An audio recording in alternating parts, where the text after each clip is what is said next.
Vraiment, c'est des merveilles. Bonsoir, frères et sœurs. Je m'appelle Marie-Léa et j'ai 26 ans et je suis équatorienne, bien, belgo-équatorienne. Mon papa est belge, ma maman équatorienne et j'ai vécu toute ma vie en Équateur et je suis venue en Belgique pour faire mes études supérieures. J'ai fait infirmière à Namur, en Belgique. Et après, je suis retournée 5 ans en Équateur. Et voilà que je suis de retour à quelques mois.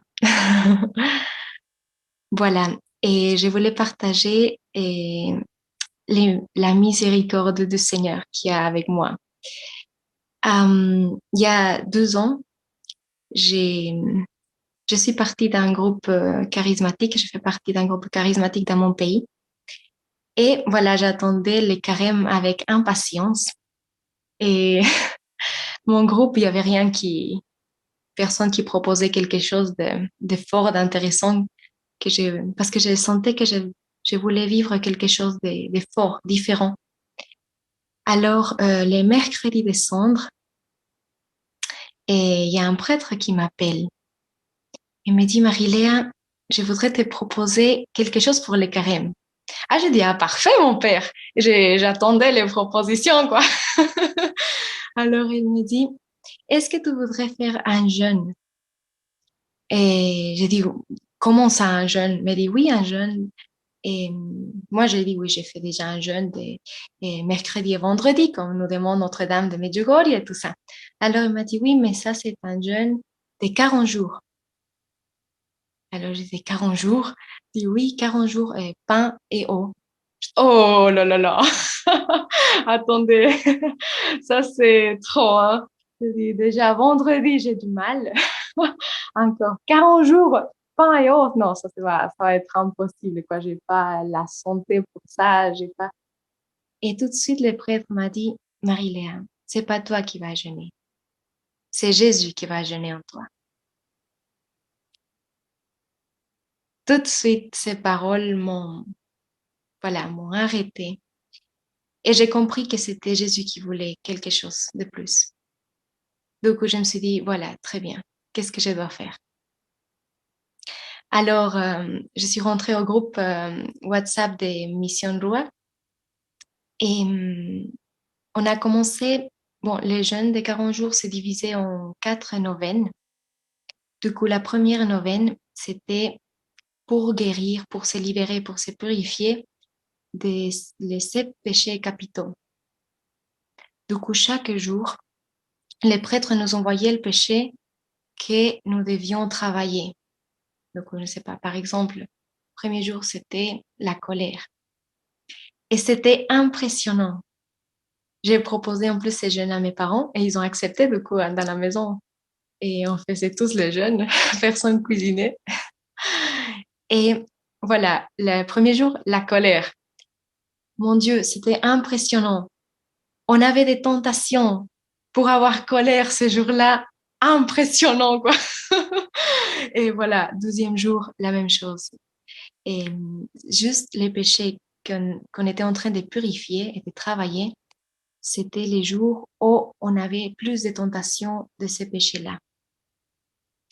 Et du coup, on sentait vraiment très, très fort, je sentais la bataille qui s'est jouée, quoi, que mon âme était en train de vivre et que ce n'était pas quelque chose de superflu, mais il y avait quelque chose de très fort qui se vivait à mon intérieur.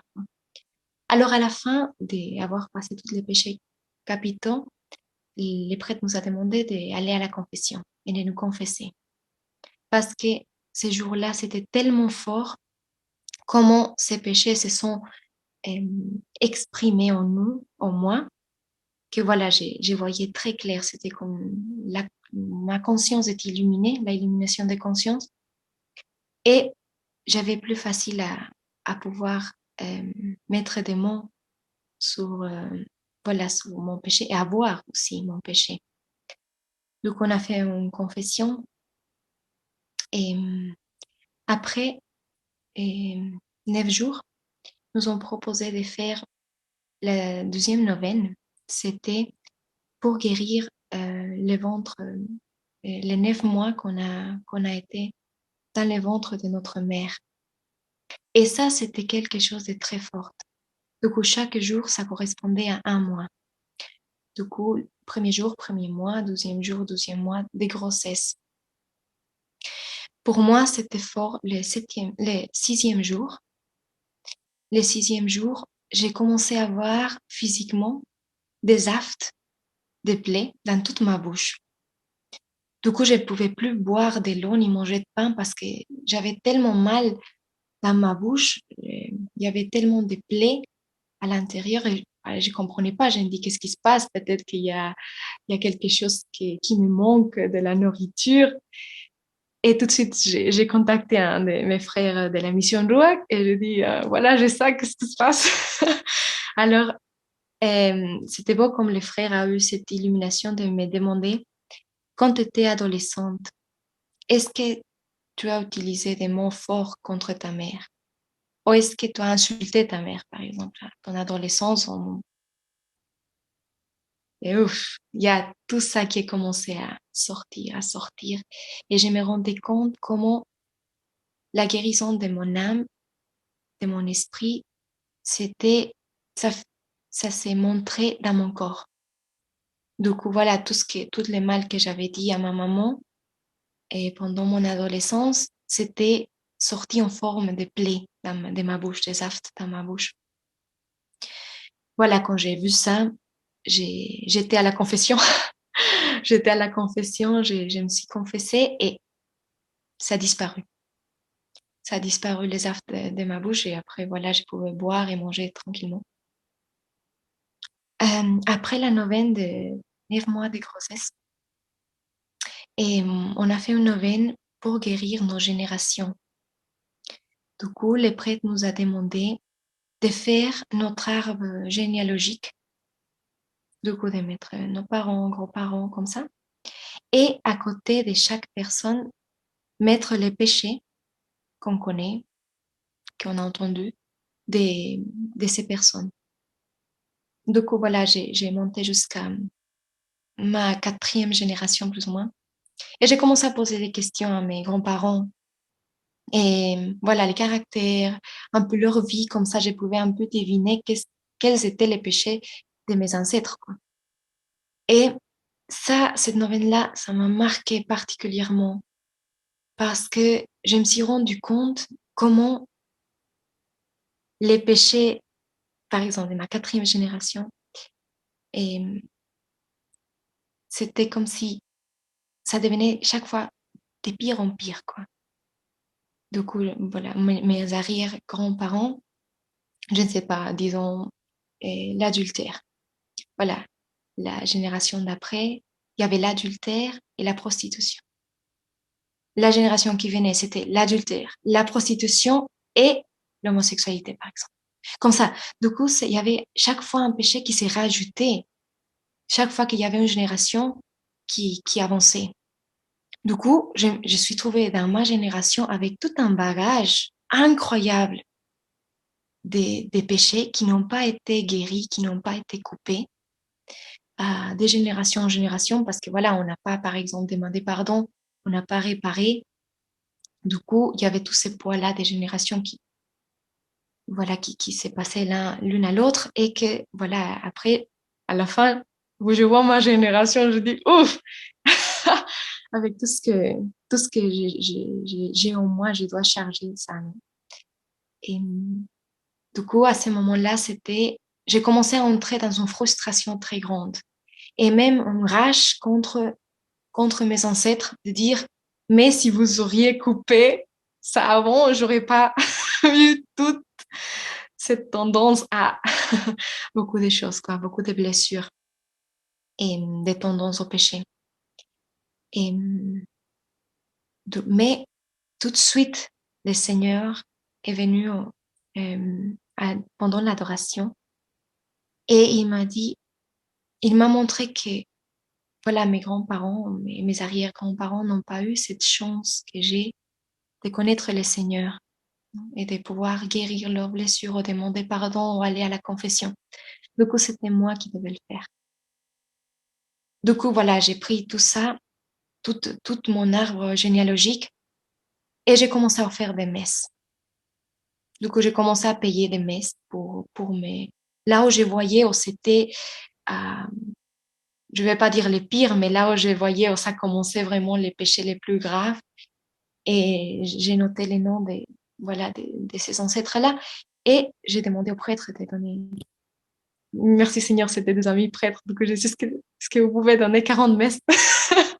Et voilà, il offrait 40 messes comme ça.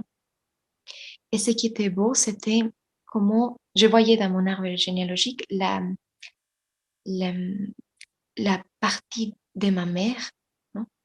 C'était celle qui était la plus blessée. Et plus j'ai donné des messes pour chaque ancêtre, je me rendais compte comment ma relation avec ma maman s'améliorait. Ma relation avec ma grand-mère s'améliorait. Et c'était tout comme ça des chaînes qui s'étaient bloquées. Et au moment d'offrir des messes et de prier pour eux, voilà, ça s'est débloqué. Et tout de suite, j'ai commencé à avoir une très belle relation à nouveau avec ma maman et plein de choses parce que je ne comprenais pas à un moment donné pourquoi j'étais si enragée contre ma maman.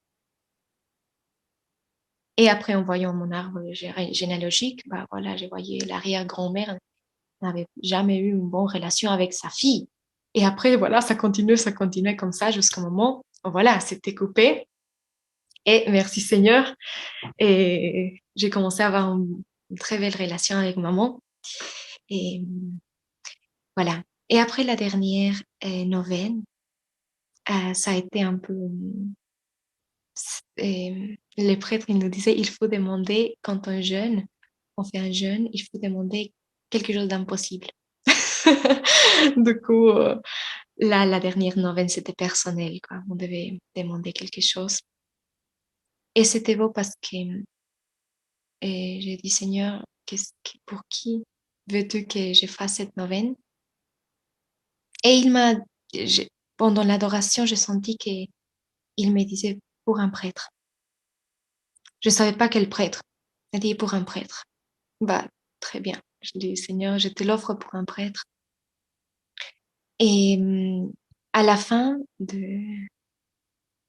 d'avoir jeûné 40 jours, c'était impressionnant. Il y a une fille avec laquelle j'ai eu un souci il y a quelques années qui s'approche et qu'elle me dit, aujourd'hui, j'ai le courage de venir te demander pardon. Et pour moi, c'était une situation que c'était impossible, quoi, qu'on n'allait jamais se rencontrer à nouveau, qu'on n'allait jamais se pardonner.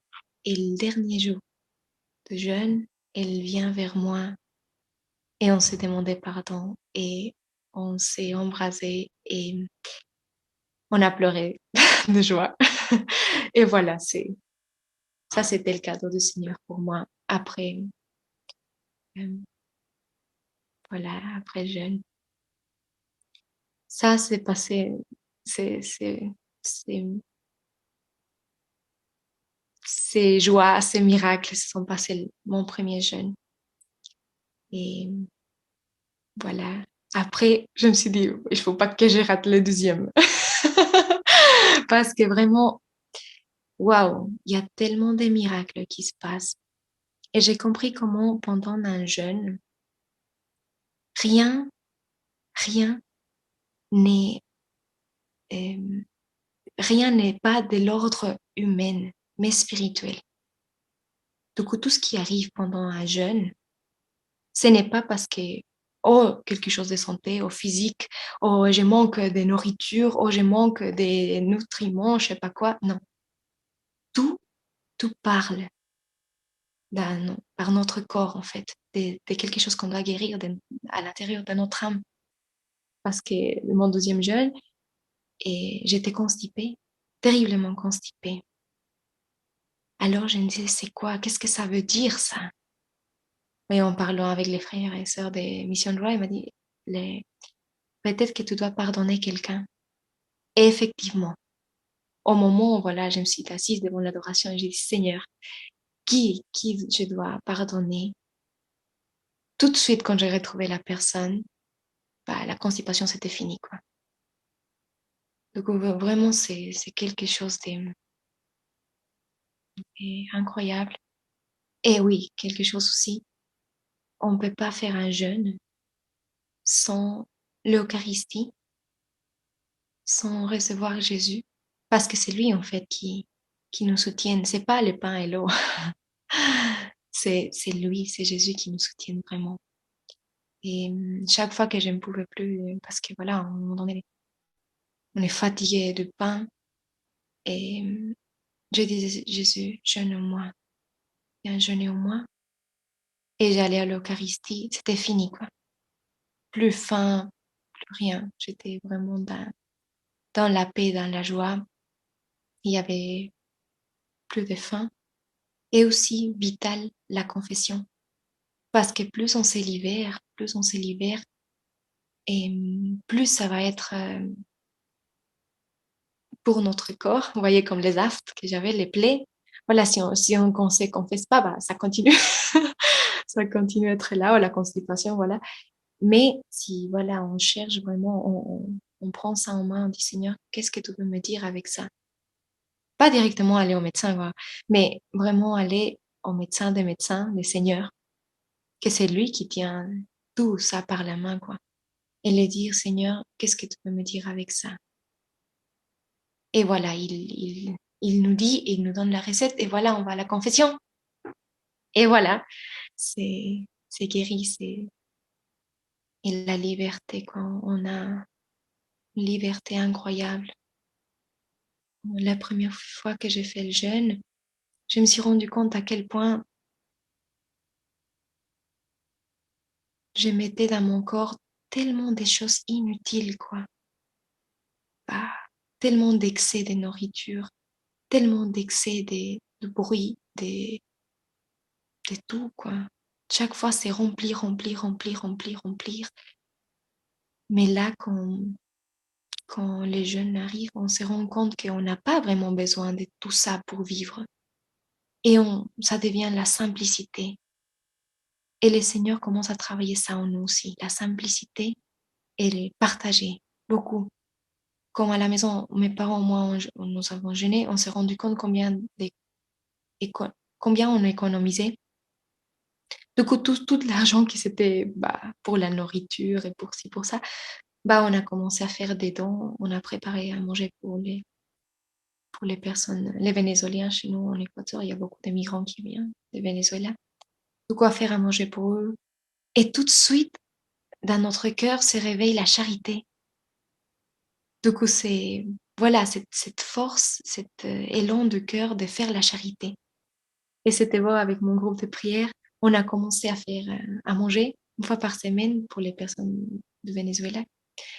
Et on donnait à manger. Et après, on a commencé à aller aussi une fois par semaine au cimetière pour prier pour les âmes du purgatoire. Donc, on se rassemblait tous et on marchait dans le cimetière en train de prier pour les âmes. Et ça crée des liens incroyables dans nos groupes de prière, très forts. Et en plus, c'était une mission très forte. On sentait que, voilà, la prière, ça aidait beaucoup, beaucoup d'âmes. Et, et voilà, c'est magnifique comment les jeunes, et je comprends maintenant pourquoi maman Marie, à Medjugorje, elle met tellement l'accent sur l'église a oublié le jeûne, quoi. Et on s'est dit, ah non, juste, on va jeûner, on mange pas de viande, mais on mange du poisson. Ça, c'est pas un jeûne. Il explique, ça, c'est l'abstinence, mais c'est pas un jeûne. Et vraiment, jeûner à pain et eau, on se centre sur les mystères de l'Eucharistie. C'est vraiment ça, Dieu qui s'est fait pain. Dieu qui reste quelque chose de tellement humain et nous rend dans cette simplicité, nous fait entrer en fait dans sa simplicité et on prend chair en Jésus. Parce que il y a que lui, quoi. Il y a que lui qui nous soutient, du coup, c'est lui qui commence à vivre en nous. C'est pour ça que les pardons commencent, c'est pour ça qu'on commence à guérir, c'est pour ça que, voilà, il y a tout notre corps qui commence à changer et la charité qui apparaît et notre cœur s'ouvre et on peut voler. Voilà. Ah oui, euh, j'avais fait, Jésus avait demandé prier pour un prêtre, non, jeûner pour un prêtre. Et quelques semaines plus tard, un prêtre est venu vers moi et m'a dit, écoute, je ne sais pas pourquoi je vais te raconter ça, mais... Et il a commencé à me dire, les vendredis saints, c'était le jour, c'était mes pires jours de jeûne, m'a dit, il y a eu quelqu'un qui a voulu me faire du mal et ils ont jeté un couteau